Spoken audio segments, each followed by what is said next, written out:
Simulia block अंतर्गत कुपारी पंचायत रे एही मंदिर लोके कहती मां अंबिका कुआड़ी एठारे निजे आविर्भूत होइथिले। चारिआडे जंगल न्यूज ओडियार प्रयास ओडिशार प्राचीन संस्कृति को लोकालोचन को आनिबा।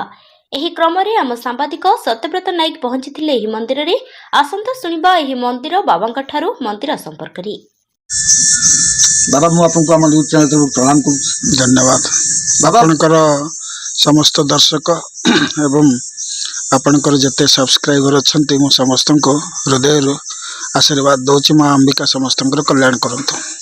बाबा ये मंदिर केते वर्ष ए मंदिर मो ब्रह्मलीन मोर जे गुरुजी से ब्रह्मलीन हेले 2 वर्ष तले सी 72 मसीह ओडिशा को आगमन करथिले। से जने तपस्वी थिले।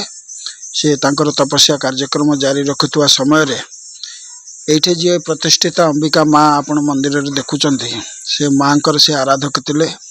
मांकर उपासक थिले।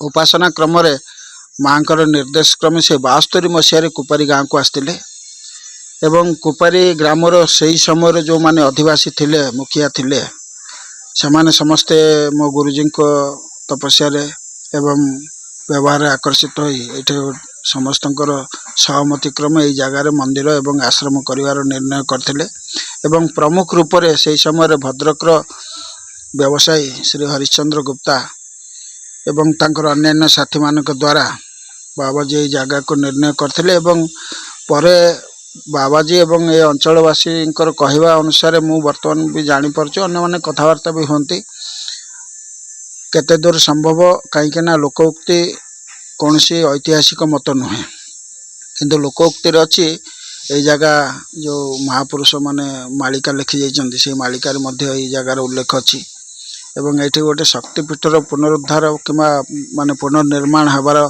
संभावना आगु को थिला बोली कहा जाइथिला। गुरुजी ये माँ प्रतिष्ठा करथिले 72 मसीह एवं 78 मसीह मंदिर कार्यक्रम सरी 78 मसीहा अक्षय तृतीया मे मास 10 तारिख दिन माँ मंदिर ये श्री विग्रह प्रतिष्ठा होता एवं से दिन ये माँ उपासना जारी रही। बाबा ये कुपारी अंचल रे आपनकर एटा गोटे बहुत प्रसिद्ध मंदिर मंदिर को कौन सरकारी साहाय्य मिली ना आम सरकारी साहाय्य को आशा रखी ना कहीं जेहेतु यहाँ गोटे साधु आश्रम भिक्षावृत्ति एवं आकाश वृत्ति रे आम ग्रामवासी अंचलवासी एवं आमर जो माने शिष्य परंपरा रे शिष्य भक्त अच्छी से सहायता आज पर्यंत आमर ये जहाँ भी उन्नति देखा जाउछि कि जहाँ भी कार्यक्रम होछि केवल भक्त मानकर सहायता रे होछि। राज्य सरकार आगे आपको साहाय्य करियो राज्य सरकार आगे आछंती किछि मात्रा रे हेलाणी काम आमर कुपार अन्यान्य वर्तमान देखियो गले ए आश्रम रे आमे माने कोनोसी प्रकार कार्यक्रम आगे नौछु किंतु कुपार अन्यान्य जते सब अनुन्नत संस्था प्राचीन संस्था अच्छी बड़ खुशीर कथा सरकार धीरे धीरे से जाको पुनरुद्धार करुचंती एवं से कार्यक्रम सरकार तरफ भल भाव होउची किंतु ए आश्रम रे मध्य कार्यक्रम धीरे धीरे आरंभ हलानी। बाबा ये आश्रम पई आपन लक्ष्य कोन अछि? ए आश्रम रे लक्ष्य होउची समाज सेवा तेणु एठे समाजर प्रत्येक क्षेत्र रे केमते आश्रम तरफ सेवा पहुँचबो सेटा मोर लक्ष्य।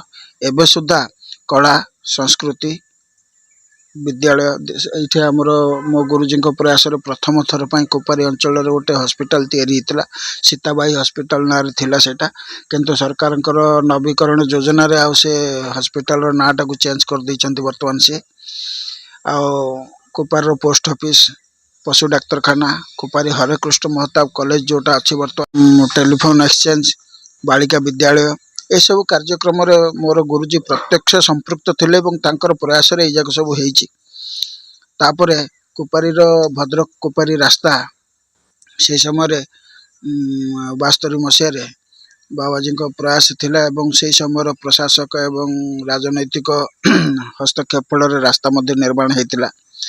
तबे कुपारी रो समन्वित उन्नति एवं विकास रे आश्रम एवं आश्रमवासी योगदान सब रही आछि रही संस्कृति कला इत्यादि क्षेत्र में मोर संपूर्ण सहयोग रोचे। ये साहित्य संसद टे गढ़ी उठी जहाँ मोर प्रत्यक्ष तत्वावधान चलुची। ये संस्कृति माने संरक्षण हिसाब से प्राचीन कला संस्कृति पाला संस्कृति जोटा सेटा मु प्रति वर्ष ये आयोजन कराए एवं नृत्य संगीत कला क्षेत्र में जिते सब आयोजन हुए सब आश्रम भितर कराए एवं आखपाखर जेकोसी समस्यार समाधान निमंते माँ अंबिका चरण में समस्ते एत दूर आस्थावान जे माँ चरण में रहीकि समस्त समाधान करने समस्ते चेष्टाशील रहती। ता छड़ा ये अंचलर किंबा आखपाख अंचलर जो माने साधारण निम्न वर्गर लोक निम्न मध्यवित्त वर्गर लोक से पुत्र कन्यांकर विवाह अन्य अन्य जगार किंबा घरे कले अनेक अनेक पैसा खर्च होची। तेणु मुझे गोटे कल्याण मंडप तैयारी करी जोटा कि छोट पड़ा बोले गोटे बृहत कल्याण मंडप तैयारी चली स्वल्प खर्च लोक मैंने निज निजर विवाह व्रत घर इत्यादि कर दियंती। व्रत घरे स्वतंत्र भाव में मु ब्राह्मण बालक मानकर व्रत घर संपूर्ण मागणार कराए जे इच्छा करिवो तार कराए किछि मोर अन्य क्षेत्र में आश्रम अन्य आश्रम मो विवाह गरीब कन्या विवाह व्रत घर इत्यादि मानक विषय मोर सामाजिक भाई चलो कौन अच्छे साधु हिसाब से मुझे चैनल उत्तरोत्तर उन्नति कामना करुँच चैनल माध्यम गणमाध्यम जो माने दर्शक अच्छा समस्त को मु साधु हिसाब से आशीर्वाद दूसरी। जय जगन्नाथ। तिहिड़ीरू सत्यव्रत नायकों रिपोर्ट न्यूज ओडिया।